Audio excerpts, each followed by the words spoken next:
नमस्कार दोस्तों, आपका स्वागत है एडवेंचर नॉलेज टीवी में, जहां हम आपको विज्ञान के बारे में नई नई रोचक जानकारी लेकर आते हैं। दोस्तों, आदिकाल से ही इस धरती पर रहने वाले लोगों की दिलचस्पी हमेशा ये बात जानने में रही है कि पृथ्वी के अलावा अन्य कोई ग्रह है या लोग है जहाँ कोई जीव रहते हैं या जीवन।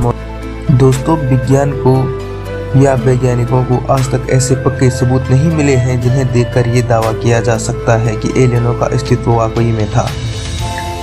दावे पर दावे की तरह हो रहे हैं, कभी किसी अज्ञात उड़ंत स्त्री को देखने का दावा, तो कभी आसमान में कोई नई चीज दिखने का दावा, तो कभी धरती पर किसी हलचल का दावा। दोस्तों, विभिन्न तरह के साक्ष्य और भी हैं जो संकेत देते हैं कि हो सकता है कि एलियन हो और हो सकता है कि एलियन ये धरती पर चले आते हैं और फिर चले जाते हो। दोस्तों, आपने कभी ऐसा सोचा कि ऐसे कई निशान और सुराग मिले हैं जो ना कि बहुत पुराने हैं बल्कि वो इतने सटीक हैं कि ये सोचना मुश्किल है कि उस काल में रह रहे लोगों ने उन्हें बनाया होगा। इस कड़ी में स्टोनहेंज के रहस्य से लेकर नाज़का लाइन्स की सत्यता तक सब कुछ शामिल है। कौन है एलियन? दोस्तों, अगर हम इस विषय पर काम करने वाले विशेषज्ञों की बात माने तो एलियन के होने ना होने की पूरी कहानी इस सोच पर केंद्रित है कि सदियों पहले कहीं और ग्रहों पर भी एलियन यानी परलोकी जीवों का वास था। दोस्तों, history.com के मुताबिक ये सोच मानती है कि दूसरे ग्रहों के ये प्राणी हमसे कहीं ज़्यादा ज्ञानी और समझदार थे।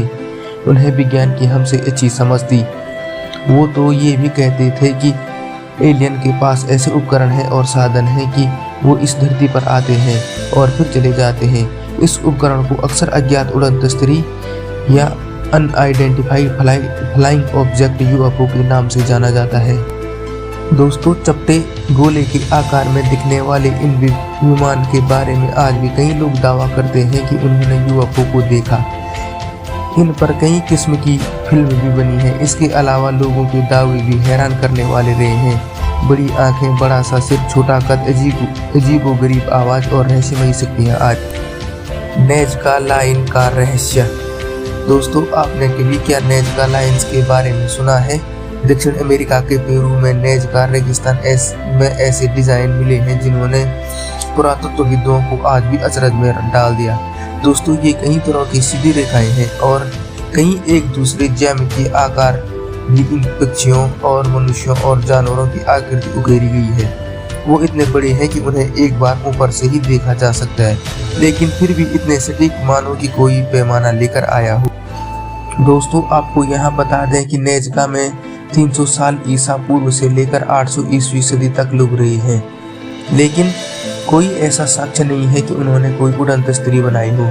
दोस्तों, इस पर एलियन विशेषज्ञों का मानना है कि यहाँ एलियन आते थे। ये लाइनें उनके स्पेसशिप का रनवे हुआ करती थी, यानी कि ये डिजाइन एलियन की बनाई हुई आज भी है। दोस्तों, कुछ दावे ऐसे भी हैं जो कहते हैं कि उस जमाने में लोगों को भी एयरक्राफ्ट जैसी चीजें बनाने का आइडिया आया हो। इस वजह से वो रनवे आज भी वहाँ पर बना है। दोस्तों, लेखक एरिन वान डेनिकन ने 1968 में अपनी किताब चैरियट्स ऑफ गॉड में लिखते हैं कि नाज़का दूसरे ग्रह से आने वाले एलियन के लिए लैंड करने के लिए चुनिंदा जगह थी। ये उन्हीं का रनवे था। दोस्तों, उनकी किताब में ये लिखी गई चीज़ ध्यान देने वाली है कि पेरू में दुनिया की कई खनिज पदार्थों का भंडार है। यहाँ धरती को लेकर बढ़िया रिसर्च किया जा सकता है, इसलिए उनका डेरा डालने के लिए इसी को चुनिंदा मानते थे। तो फिर विमान क्या थे? दोस्तों, आपने रामायण और महाभारत जैसे पुराणों में कई कहानियां तो पढ़ी और सुनी होंगी। उनमें से कई कहानियों में देव या फिर असुरों के विमानों से सफर करने का जिक्र है। तो उनको संज्ञान में लेकर ऐसा माना जाता है कि वो विमान कुछ और नहीं बल्कि एलियनों के अंतरिक्ष यान थे। history.com के मुताबिक विमान भी एक तरह के एलियनों की उड़ंत स्त्री का संकेत होते थे। भारत में तो कोई यूएफओ या उड़ंत स्त्री दिखाने का किस्सा नहीं सुनाई पड़ता है, लेकिन हमारे पुराणों में विमानों के होने को यूएफओ से जोड़कर देखा जाता है। वेदों में जहां हाथी के मुख वाले विमान के बारे में बताया गया है, वहीं कई पक्षियों को भी इन विमानों का मुख बताया गया है। यहाँ तक कि कायरो और गीजा के 3000 साल पुराने न्यू किंगडम मंदिर के खंभों पर कई तरह के उड़ंत स्त्री मिले हैं। इनमें से कुछ अंडाकार हैं तो कुछ चपटे हुए साफ दिखता है कि उन्हें ऐसे चिन्हित किया गया है कि जैसे वो हवा में उड़ रहे हों। दोस्तों, अगर हम विमानों के अस्तित्व को वैज्ञानिक उद्देश्य से देखें तो मान सकते हैं कि हमारे पूर्वज इतने दूरदर्शी हों कि उनके पास भी विमान या फिर किसी इंसान द्वारा बनाई गई चीज को उड़ने की सोच थी। दोस्तों, एलियंस पर कई फिल्म बनी हैं और एलियंस वाली फिल्म लोग काफ़ी पसंद भी करते हैं क्योंकि लोगों में ये चर्चा का विषय बना रहता है।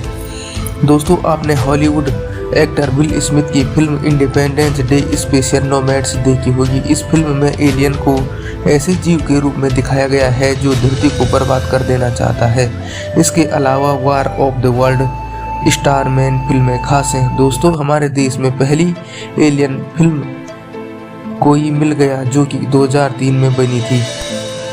दोस्तों, हमें पता नहीं कि एलियन है या नहीं, अगर हैं तो वो केवल मशीनी है या फिर उनमें भावनाएं भी हैं, या फिर कैसे दिखते हैं। हमारी कल्पना में तो वे अक्सर इंसानों की तरह ही होते हैं, तो कभी उनके मुंह पर सर्पों जैसी संरचना होती है, कभी कभी तो वो इंसान और सांप जैसे प्राणियों का मिश्रण लगता है। दोस्तों, आप क्या सोचते हैं एलियन के बारे में? क्या एलियन होते हैं या नहीं? अपनी राय कमेंट में दीजिए। दोस्तों, वीडियो को शेयर करें, कमेंट करें और सब्सक्राइब करें। धन्यवाद।